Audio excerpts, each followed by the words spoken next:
Descobrir, ouvir. Bandeirantes acontece.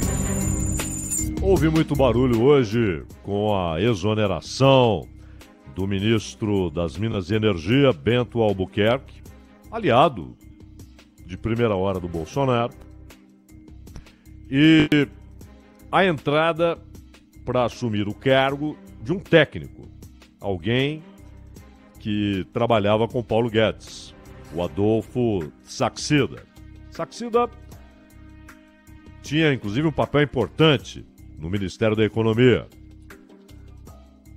E vamos começar pela escolha rápida, sem muito barulho, sem antessala, sem a especulação, exatamente para evitar que o Centrão já metesse pressão pelo cargo, não é? E a gente sabe o quanto Ciro Nogueira, Arthur Lira, Valdemar Costa Neto, o quanto podem colocar pressão no governo. Então foi uma coisa rápida, claramente articulada e apoiada pelo Paulo Guedes, a escolha do Saxida, não só por ser alguém com quem ele trabalha, mas para ter um técnico que ele, Paulo Guedes, conhece e com quem tem diálogo. Era um subordinado dele, ao fim. Qual a ideia?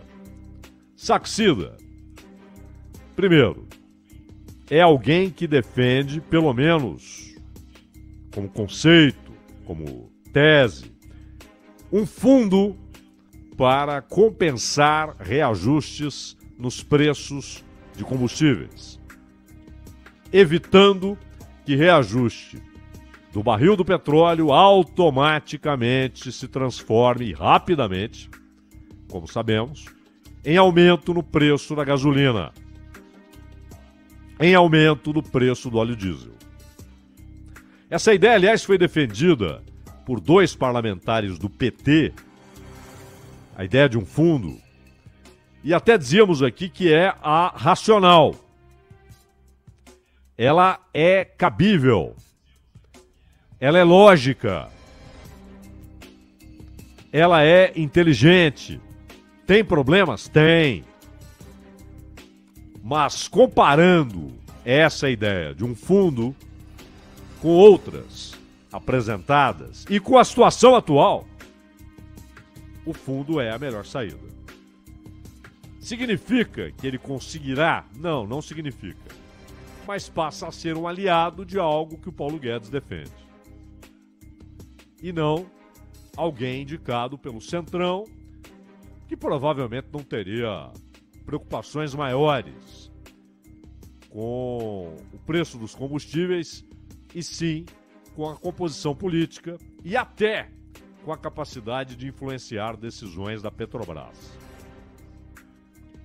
Outro ponto, Saxida é uma aposta, porque não depende dele, mas é uma aposta que não tem nada a ver com Petrobras, mas sim com Eletrobras.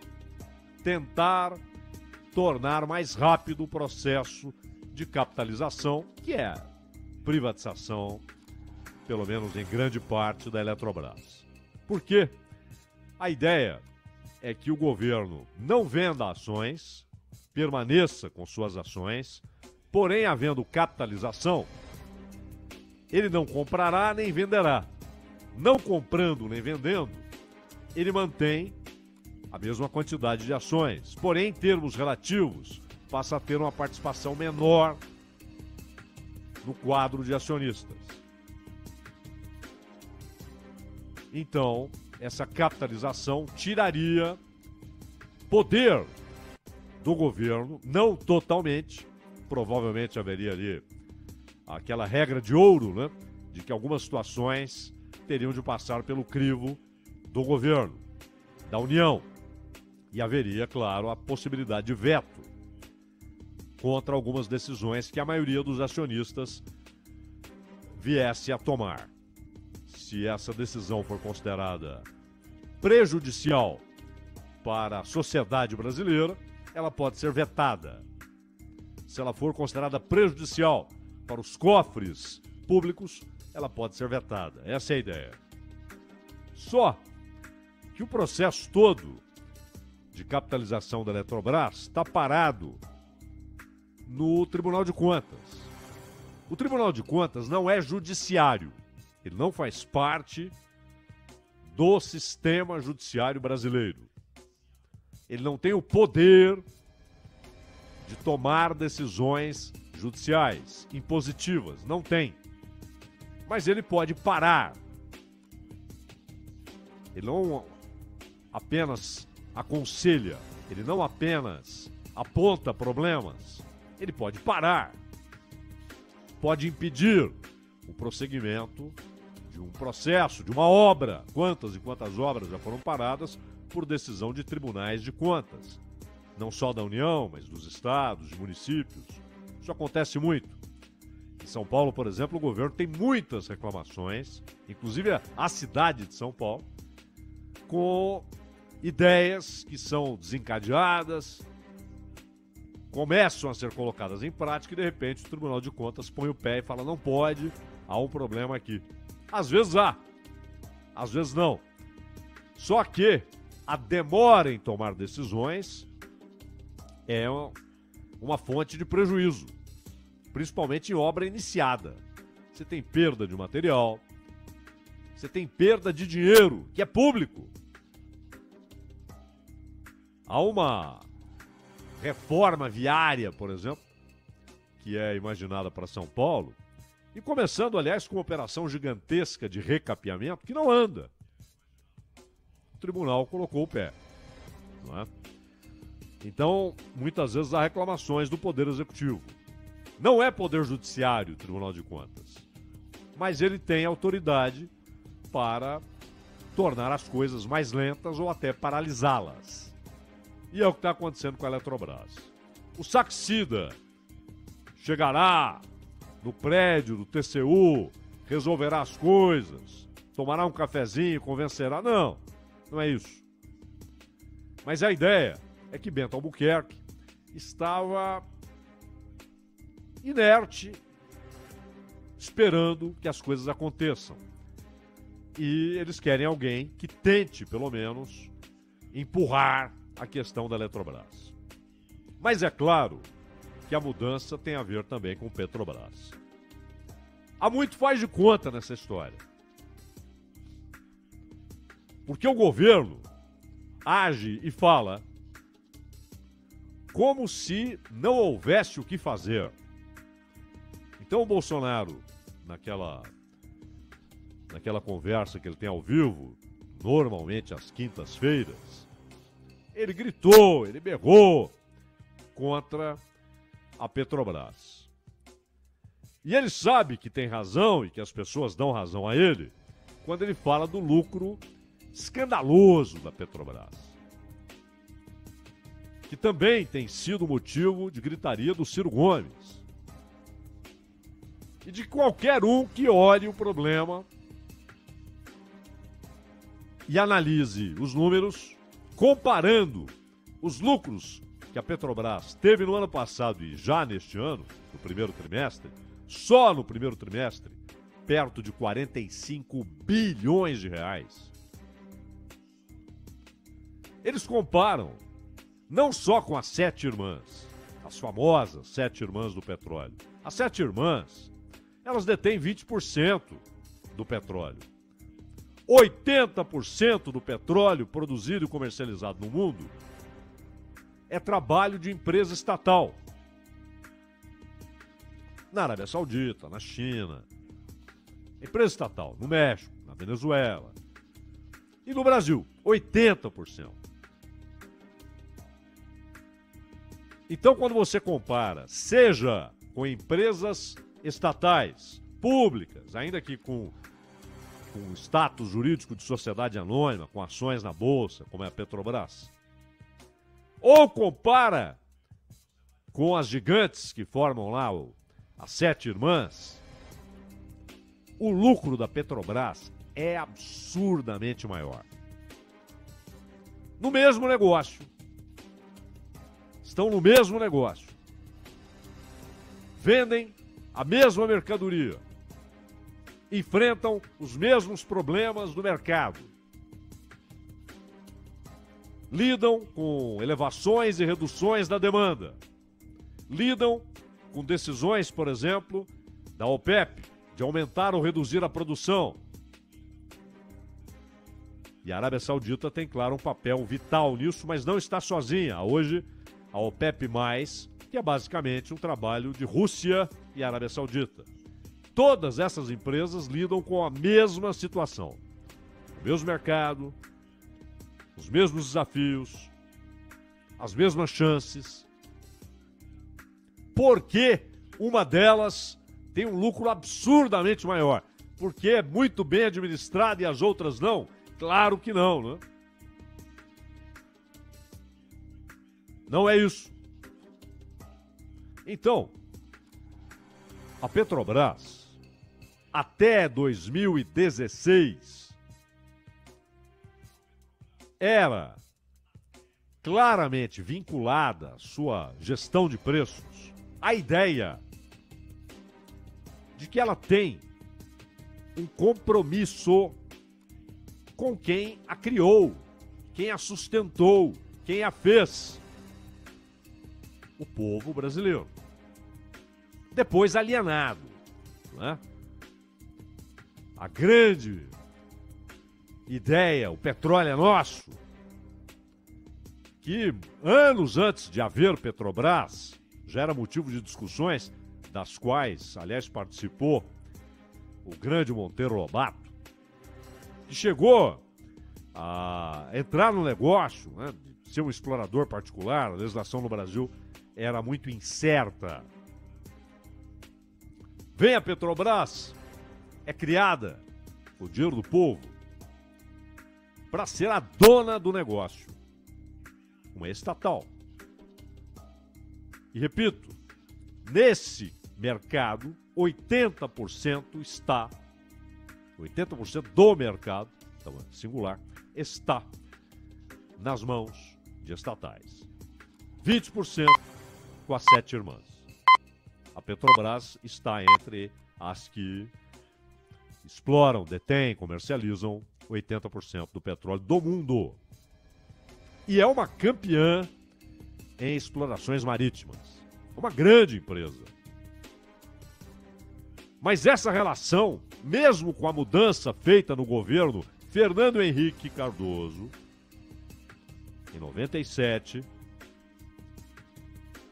e depois com outras vendas feitas já no governo Lula, então a Petrobras deixou de ter um monopólio total, absoluto. Mas ela é ainda a dona do pedaço. Porque ela controla uma etapa essencial, decisiva: o refino.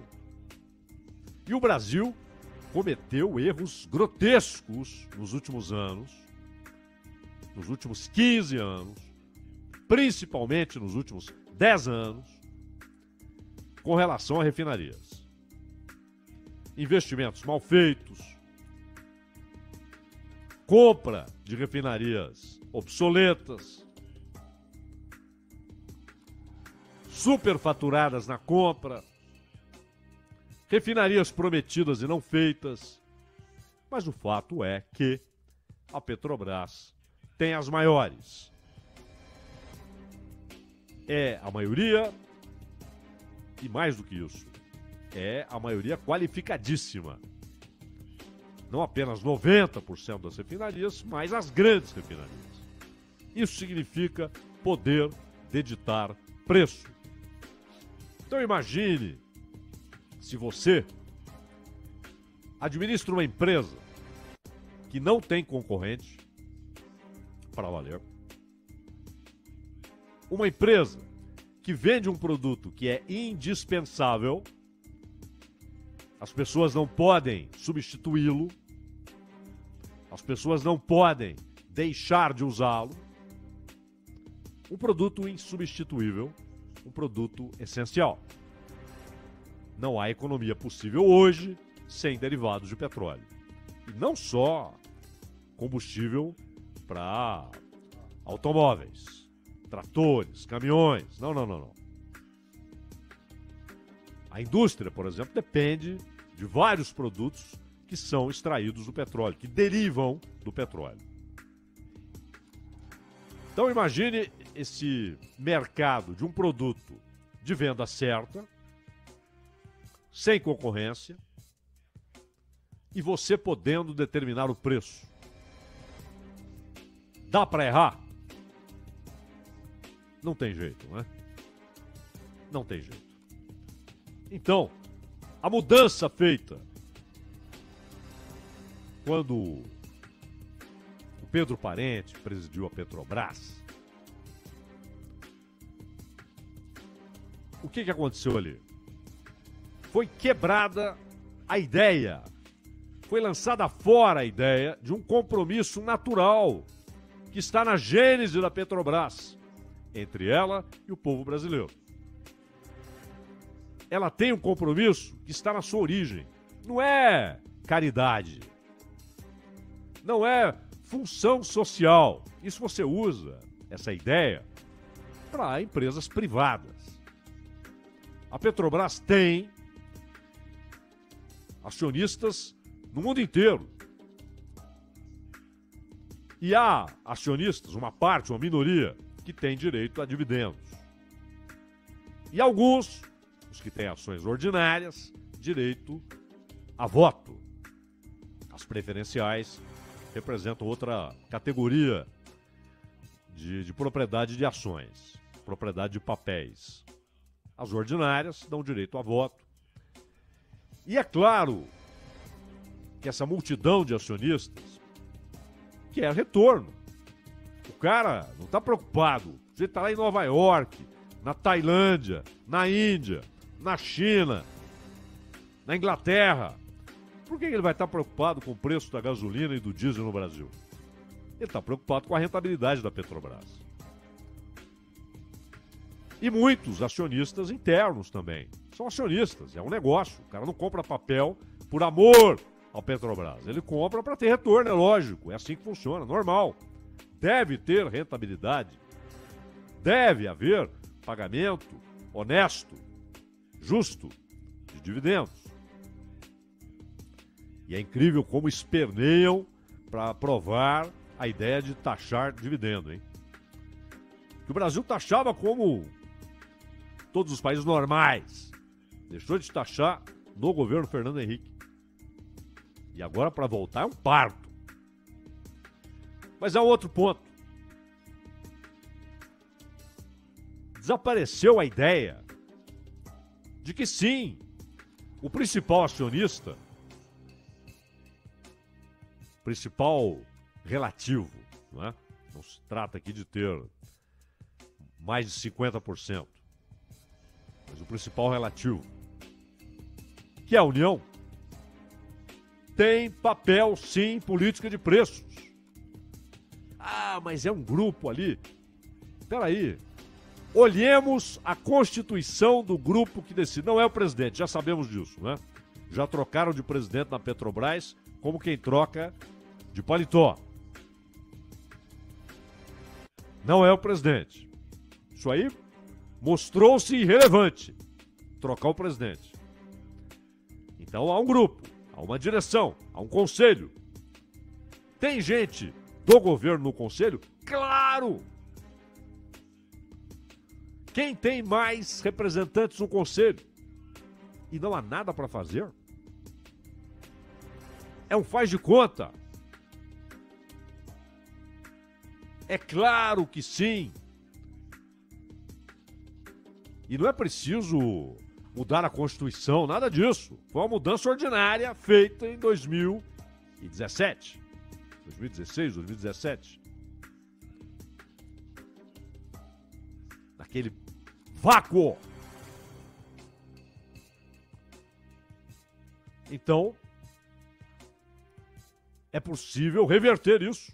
Falar, não, esqueçam aquilo lá. Não será assim mais. Quem disse que é impossível? Como é que de repente isso tornou-se impossível? Foi possível mudar lá, é possível mudar agora. A Petrobras tem de distribuir lucros, dividendos. Tem de ser uma empresa administrada para dar lucro, é claro. Mas ela tem um compromisso que é incontornável, que é o compromisso estabelecido na sua origem, no seu crescimento, nos investimentos todos que a tornaram uma gigante, uma empresa formidável. É claro que tem de haver vigilância sobre a relação do Estado com a Petrobras, para que ela não seja roubada, como já foi.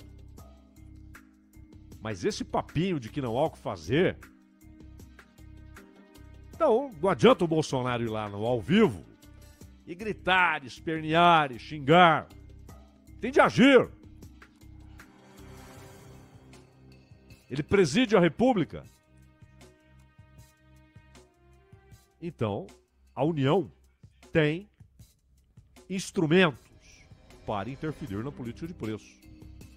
E não faz. Por quê? Porque o mercado fica nervoso.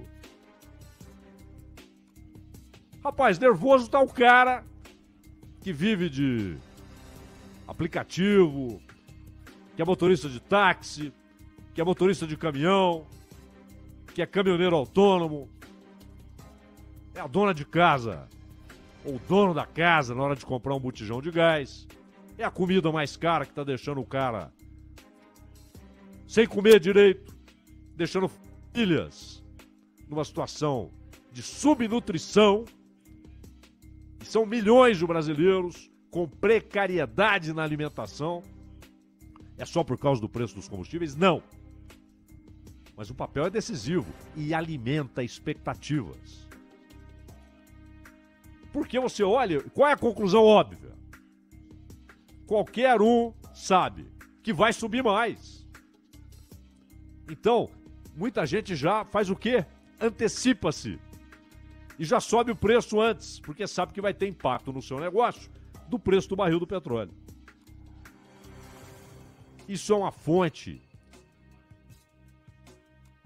dificílima de ser enfrentada de inflação. Porque todo mundo sabe, vai subir mais, vai continuar subindo.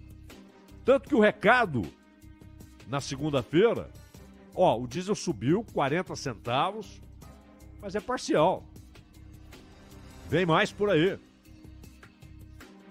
8%, os caras não estavam dizendo, os importadores, que esperavam um aumento de 24%, um quarto. Que isso? Todo mundo sabe, vai subir, o cara já antecipa. Pô, isso aqui afeta meu negócio, eu já vou antecipar. Vou subir o preço, eu não sei quando vai subir. Isso é alimentador de inflação. Então ficar gritando, vociferando, xingando, não vai mudar. Mudar o presidente da Petrobras, sabemos que não, mas o governo tem sim autoridade para mudar isso. O mercado vai ficar nervoso, por quê? Porque cairá o preço da ação da Petrobras? Se ela continuar sendo bem administrada e dando lucros normais, continuará havendo um exército de acionistas buscando papéis da Petrobras.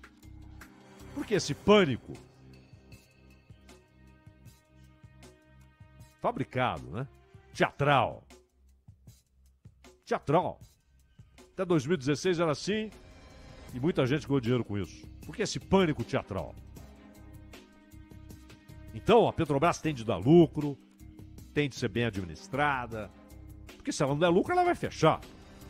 E ela dando lucro, esse lucro, aliás, obsceno, o governo ganha dinheiro com isso. Ele é acionista, a União é acionista, entra muito dinheiro. Mas não pode ser essa a referência.